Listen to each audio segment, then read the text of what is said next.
আলাইকুম বন্ধুরা, ফান মামের রেসিপি ব্লগে আপনাদের স্বাগত জানাই। আমি আজকে পায়েস রান্না করে দেখিয়েছি। এই রান্নাটা পুরো আমি আলাদা রকমই করে দেখিয়েছি। আপনারা বাড়িতে একবার অবশ্যই বানাবেন। আমি যেরকম করে এই রান্নাটা করে দেখিয়েছি খুব সুন্দর খেতে লাগবে। আপনারা কমেন্ট করে জানাবেন কীরকম হয়েছে। আমি এই রান্নাতে কি নিচ্ছি আর কীরকমভাবে করছি আপনারা পুরো ভিডিওটাই দেখবেন। আমার রেসিপি ভালো লাগলে আমার চ্যানেলকে সাবস্ক্রাইব করবেন, লাইক করবেন, কমেন্ট করবেন, শেয়ার করবেন, বেল আইকনটা দাবিয়ে দেবেন সবার আগে নোটিফিকেশানটা পাওয়ার জন্য। দেখুন বন্ধুরা, এখানে আমি 100 গ্রাম গোবিন্দভোগ চাল নিয়ে নিয়েছি। গোবিন্দভোগের চালের পায়েসটা করলে খুব সুন্দর খেতে লাগে। চালটাকে ভালো করে ধুয়ে আমি পানি ঝরিয়ে নিয়ে নেব। দেখুন বন্ধুরা, চালটা 3-4 বার ভালো পানি দিয়ে ধুয়ে আমি একটা ছাঁকনির মধ্যে পানি ছাঁকতে দিয়ে দিয়েছি। দেখুন বন্ধুরা, এখানে আমি 500 গ্রাম আখের গুড় নিয়ে নিয়েছি। আমি গুড় দিয়ে পায়েসটা রান্না করব। আপনারা চাইলে চিনি দিয়েও করতে পারেন, কিন্তু গুড় দিয়ে করলে পায়েসটা খুব সুন্দর টেস্ট আসে। এখানে আমি 1 বাটি কাজু আমি বীজখান থেকে ভেঙে নিয়ে নিয়েছি। দেখুন বন্ধুরা, এখানে আমি 1 বাটি বাদাম আমি বীজখান থেকে কেটে নিয়েছি। দেখুন বন্ধুরা, এখানে আমি 1 বাটি কিশমিশ নিয়ে নিয়েছি। বাকি এই রান্নার জন্য কি নিচ্ছি সেটা আমি রান্না করতে করতে দেখিয়ে দেবো। আপনারা পুরো ভিডিওটাই দেখুন। রান্না করার জন্য একটা কড়া নিয়ে নিয়েছি, এর মধ্যে ঘি ঢেলে দেবো। আমি এই রান্নাটা ঘি দিয়েই করবো। ঘি দিয়ে করলে খুব সুন্দর টেস্ট আসে। ঘিটা ভালো করে গরম করে নেব। দেখুন বন্ধুরা, ঘিটা ভালো করে গরম হয়ে গেছে।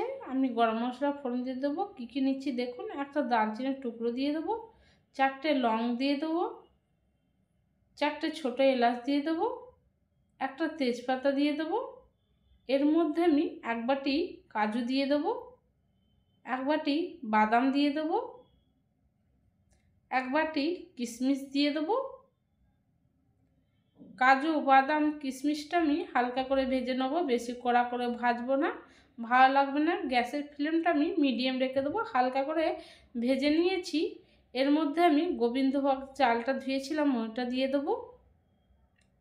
চালটা দিয়ে আবার আমি কিছুক্ষণ হালকা আঁচে আমি ভেজে নেব, বেশি আমি ভাজবো না।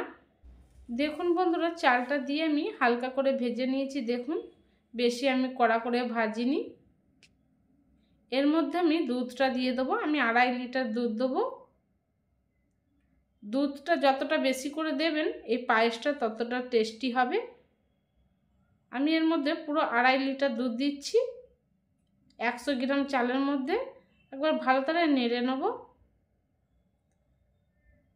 গ্যাসের ফ্লেমটা হাই করে দুধটা ফুটিয়ে নেব।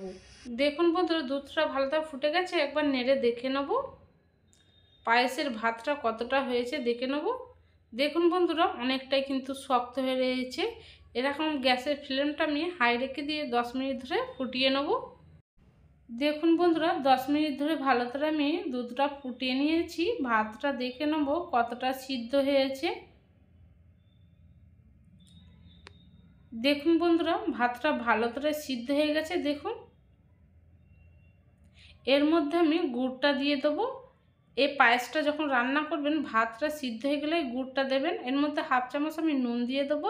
আমরা মিষ্টিতে নুন দিই, আপনারা চাইলে নুন দিতেও পারেন, না দিতেও পারেন।